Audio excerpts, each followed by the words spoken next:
Hi friends, welcome back to our channel. Devi నవరాత్రులు అనగానే విజయవాడ ఇంద్రకీలాద్రి మీద వెలిసిన కనకదుర్గమ్మ అమ్మవారు జ్ఞప్తికొస్తారు. ఆ తర్వాత అంతటి పేరొందిన అమ్మవారు భీమవరం మావుళ్ళమ్మ. ఇక్కడ అమ్మవారు శక్తి స్వరూపిణిగా ఏటా లక్షల మంది భక్తులకు దర్శనమిస్తారు.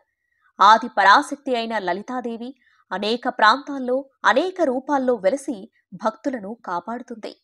ఆమె భీమవరంలో మావుళ్ళమ్మ అమ్మవారి రూపంలో వెలిసినట్టు భక్తుల విశ్వాసం. మావుళ్ళమ్మ అమ్మవారు పండితులు పూజించే శ్రీమాతగానే కాకుండా పామరులు తమ తల్లిగా, తమ ఇంటి బాధలు తీర్చే కరుణారసవల్లిగా, తమ గ్రామాన్ని కాపాడే గ్రామదేవతగా భావించి పూజిస్తారు. పశ్చిమ గోదావరి జిల్లా భీమవరం మావుళ్ళమ్మ అమ్మవారికి విజయవాడ కనకదుర్గ అమ్మవారి తర్వాత అంతటి మహిమాన్వితమైన తల్లిగా కొలిచే దేవత. 9 దశాబ్దాల క్రితం వెలిసిన అమ్మవారు శక్తి స్వరూపిణిగా విరాజిల్లుతుంది. మరే దేవతకు లేని విశిష్ట రూపం ఆమెకు ఉందని భక్తుల నమ్మకం. ఆధ్యాత్మిక చరిత్ర ప్రకారం 1880లలో వైశాఖ మాసం రోజుల్లో భీమవరంలో అమ్మవారు వెలిశారని చరిత్ర చెబుతుంది. గ్రామానికి చెందిన మారెళ్ల మంచిరాజు, గ్రంథి అప్పన్నలకు అమ్మవారు కలలో కనిపించి తాను వెలిసిన ప్రాంతాన్ని చెప్పారని, తరువాత ఆ ప్రాంతంలో వెతకగా అమ్మవారి విగ్రహం లభ్యమైంది. అమ్మవారి విగ్రహం ఉన్న చోట 5 దీపాలు వెలుగుతూ కనిపించాయి. అమ్మ ఆదేశం మేరకు అక్కడ చిన్న పాక వేసి ఆలయాన్ని నెలకొల్పారు. ఆ ప్రాంతంలో అప్పట్లో మామిడి తోటలు ఎక్కువగా ఉండేవి. మామిడి తోటలో వెలిసిన అమ్మవారిని తొలినాళ్లలో మామిళ్ళమ్మగా పిలిచేవారని, వాడుకలో అది కాస్త మావుళ్ళమ్మగా మారింది అని కొందరు చెబుతారు. మరికొందరు చెప్పేదాని ప్రకారం చుట్టుప్రక్కల ఉన్న ఊళ్లను కాపాడే అమ్మ కాబట్టి మా ఊరి అమ్మ అని పిలిచేవారని, అది కాస్త కాలక్రమేణా మావుళ్ళమ్మగా మారిందంటారు. భీమవరంలో ప్రస్తుతం మోటుపల్లి వారి వీధిలో అమ్మవారి గరగలు భద్రపరిచేందుకు నిర్మించిన భవనం సమీపంలో ఉన్న వేప రావి చెట్టు కలిసిన చోట అమ్మవారు వెలిసినట్టు స్థానికులు చెబుతూ ఉంటారు. తొలుత అప్పన్న మంచిరాజులున్న మోటుపల్లి వారి వీధిలో ఉన్న అమ్మవారి ఆలయాన్ని తర్వాత కాలంలో భీమవరం నడి మధ్యకు తీసుకువచ్చారు. అమ్మవారికి దసరా సమయంలో ఉత్సవాలు, సంక్రాంతిలో జాతర వేరువేరుగా జరుగుతుంది. మొదట్లో అమ్మవారికి అర్చకునిగా ఒక రజకుడు ఉండేవాడు.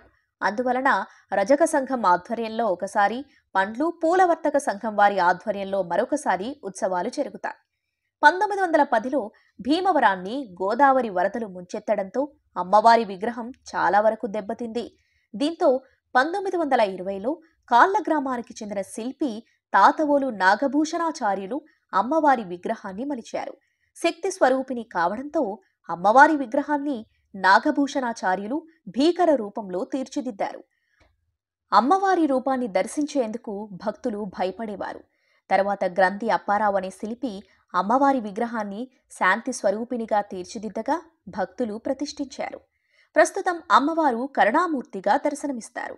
చతుర్భుజి అయిన అమ్మవారి విగ్రహం 12 అడుగుల ఎత్తు.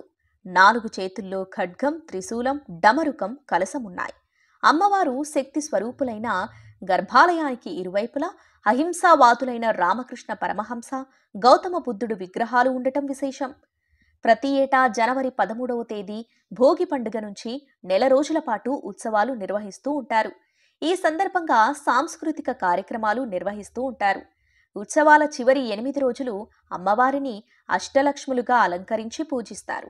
చివరి రోజున వేలాది మందికి భక్తులకు అన్నదానం జరుగుతుంది.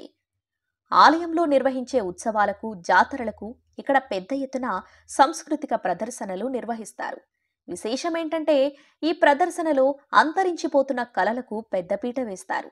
బుర్ర కథలు, హరికథలు, కోలాటాలు, భజనలు, సంగీత కచేరీలు, పురాణ ప్రవచనాలు, కంజరి కథలు, ఏకపాత్ర అభినయాలు వంటి ప్రదర్శనలు జరుగుతాయి. ఏటా చివరి రోజు ఒక సినీ నటుడిని సత్కరించి స్వర్ణ కిరీటం బహూకరించడం ఆనవాయితీగా వస్తుంది. అలనాటి మేటి నటులు స్వర్గీయ ఎస్వి రంగారావు, అక్కినేని నాగేశ్వరరావు, అల్లు రామలింగయ్య, అంజలీదేవి, కాంతారావు, గుమ్మడి వెంకటేశ్వరరావు, పద్మనాభం, అలాగే కైకాల సత్యనారాయణ, నూతన ప్రసాద్, బ్రహ్మానందం వంటి నటులకు ఇక్కడ సన్మానం చేసి స్వర్ణ కిరీటాన్ని బహూకరిస్తూ ఉంటారు.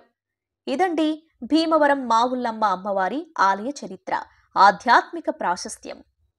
చూశారు కదా ఫ్రెండ్స్, ఇది ఇవాల్టి వీడియో. మా వీడియో మీకు నచ్చినట్లయితే లైక్ చేయండి, షేర్ చేయండి. మరిన్ని అప్డేట్స్ కోసం మా ఛానల్ని తప్పకుండా సబ్స్క్రైబ్ చేసుకోండి. Thanks for watching.